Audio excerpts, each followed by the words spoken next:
How to fix authentication failed error in Roblox. Hello everybody and welcome back to our channel. So let's get started without any further ado. So for that, first of all, you want to go ahead and simply check your internet connection. Make sure you're connected to a stable Wi-Fi or mobile network. Also switch to a different network or restart your router. After you do that, you can go ahead and log out and log back in again. And if it still does not fix your issue, you want to go ahead and simply long press on to Roblox, tap on Remove App and then tap on Delete App. Once you have installed Roblox completely, restart your device and then visit App Store and then reinstall Roblox from there.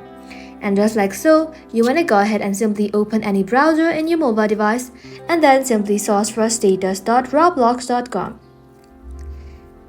And if the servers are down, wait for a while and then try again.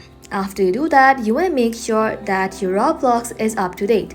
For that, open up your App Store and then simply search for Roblox. Inside here, if you see update instead of open, you want to go ahead and tap on update and let your application update to its latest version.